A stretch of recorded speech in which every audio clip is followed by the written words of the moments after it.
দিক দিগন্তর ঘুরেও রাজকুমার নয়ন তার নির্দিষ্ট গন্তব্যে পৌঁছাতে পারল না। মহারাজ ধনুকরাজ তাকে বনবাসে পাঠিয়েছে প্রায় 4 বছর।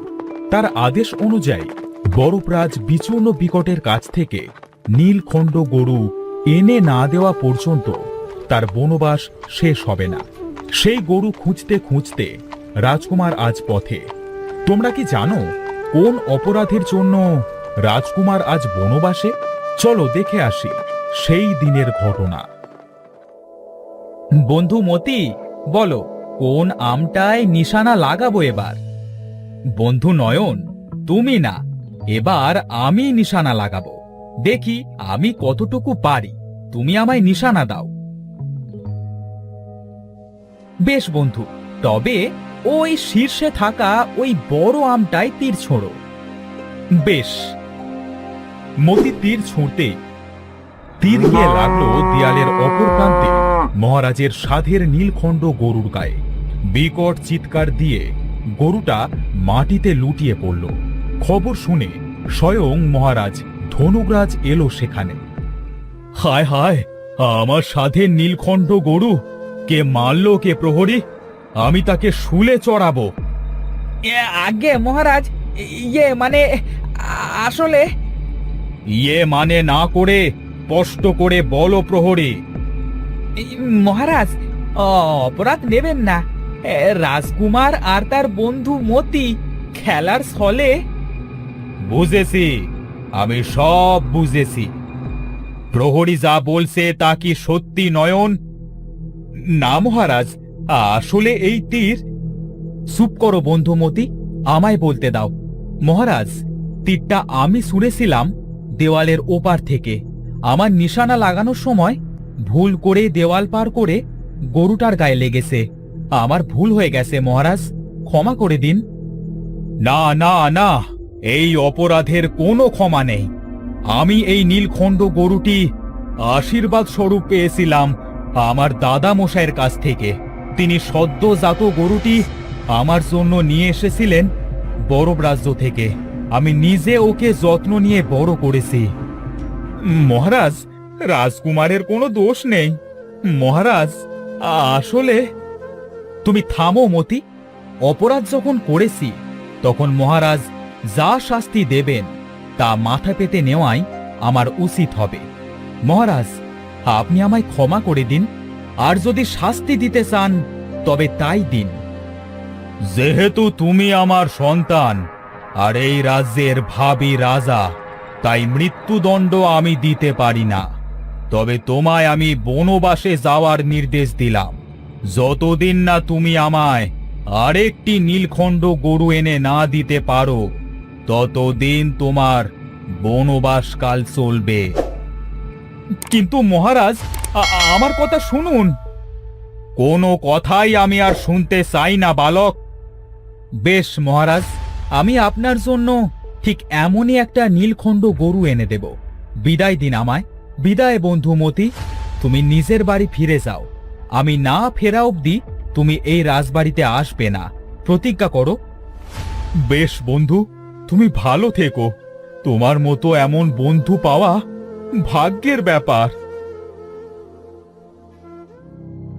এভাবেই রাজকুমার নয়নরাজ বেরিয়ে পড়ল নীলখণ্ড গরুর খোঁজে। এত বছরে তার চেহারাও বেশ পরিবর্তন হয়েছে। এক রাতে সে বিশ্রাম নিচ্ছিল এক নদীর তীরে। হঠাৎ সে খেয়াল করল দূরে নদীর পাড়ে কি যেন ঝিলমিল করছে।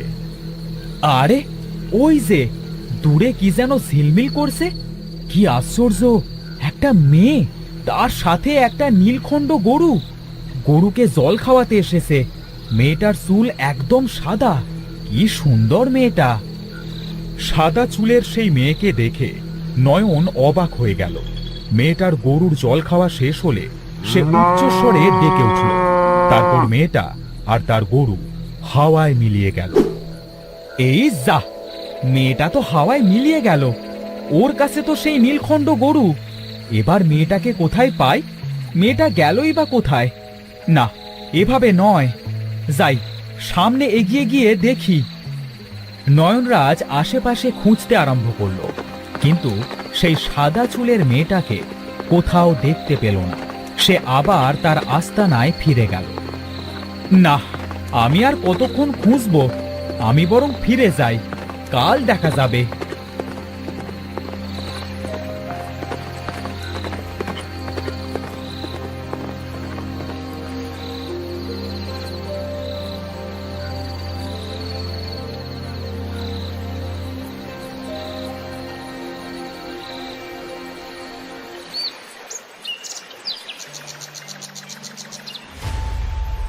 পরদিন সকালে নয়ন আবার খুঁজতে শুরু করলো।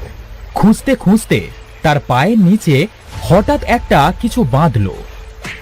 আহ, এটা কি ফুটলো পায়ে? নিশ্চয়ই কোনো গাছের হবে। এ কি? এটা তো একটা মুখ, তো বেশ ঠান্ডা। দেখে তো মনে হচ্ছে বরফ দিয়ে তৈরি, তবে সাধারণ কোনো বরফ না। কিন্তু এটা এখানে এলো কিভাবে? মুক্ত হাতে নিয়ে নয়ন চারপাশে আবার খুঁজতে শুরু করলো।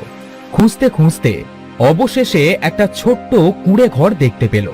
সেই ঘরের বাইরে সেই কাল রাতের গরুটা বাঁধা ছিল। নয়ন সাহস করে এগিয়ে গেল। ওই তো কাল রাতের সেই গরুটা, এটা এখানে বাঁধা। তবে নিশ্চয়ই সেই মেয়েটাও এখানেই আসে। নয়ন জানলা দিয়ে উঁকি মারতেই দেখল কালকের সেই সাদা চুলো মেয়েটা বসে আছে। সে কাঁদছে। এইসব কি হচ্ছে আমার সাথে? কেন হচ্ছে? আমি আমি এবার কি করব? কি হয়েছে তোমার?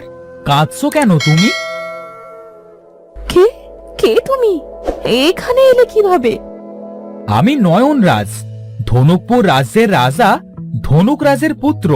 তোমায় খুঁজতে খুঁজতে এখানে এসে পড়েছি। আমায় খুঁজতে খুঁজতে মানে? কি দরকার আমার কাছে? আমি গতকাল তোমায় আর তোমার নীলখণ্ড গরুকে দেখেছি দিঘির কাছে। আমার বাবার প্রিয় নীলখণ্ড গরুটি ভুলবশত আমার মাধ্যমে মারা যায়, তাই আরেকটি গরু নিয়ে যেতে এসেছি। তোমার গরুটি কোথা থেকে কিনেছো? শুনেছি এই গরু নাকি বরফের রাজার কাছে থাকে। হ্যাঁ, এই গরুটিও বরফরাজের, আর আমি হলাম বরফরাজ বিচূর্ণ বিকটের কন্যা মেঘমালা। আমার বাবা মারা গেছেন।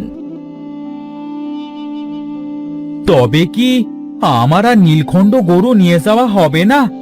সেটা না নিয়ে গেলে যে আমার আর বনবাস শেষ হবে না। তোমাদের দেশে কি আর অন্য কোনো গরু নেই যা আমি নিয়ে যেতে পারি? আছে তো, আমাদের দেশের সব গরু গাভী নীলখণ্ড জাতির।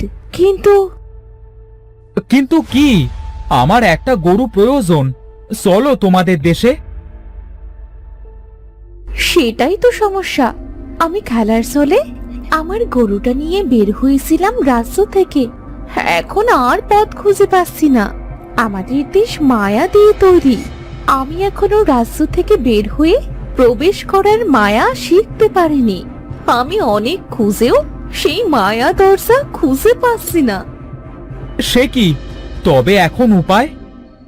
যে দিঘিতে কাল আমরা গিয়েছিলাম সেখান থেকেই আমি বের হয়েছি, কিন্তু এখন আর ঢুকতে পারছি না। চলো, তবে সেই দিঘির কাছে চলো, আমি তোমায় সাহায্য করব।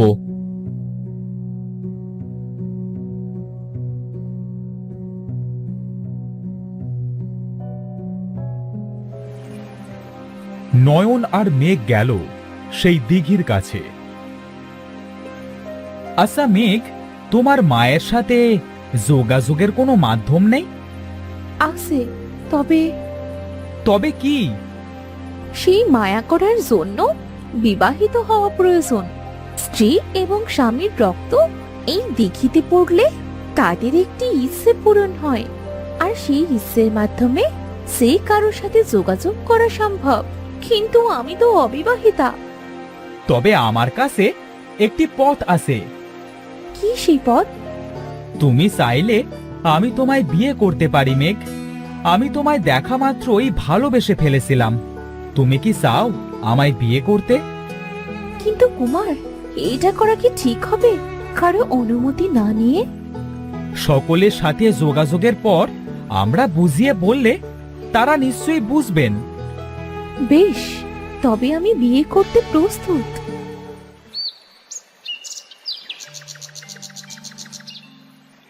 এরপর মেঘ আর নয়ন বিয়ে করে তাদের রক্ত সেই দিঘিতে ফেলা মাত্র দিঘি তাদের ইচ্ছে পূরণ করল। এতদিন পর মেঘকে পেয়ে তার পরিবার খুব খুশি হল। অবশেষে একটি নীলখণ্ড গরু আর রাজকন্যা মেঘমালাকে নিয়ে নয়ন বাড়ি ফিরল। মহারাজ মতির মুখ থেকে সকল সত্যি শুনে নিজের ভুল বুঝতে পারল আর নয়নরাজের কাছে ক্ষমা চেয়ে তাদের আপন করে নিল। এরপর নয়নরাজের অভিষেক হল রাজা পদে।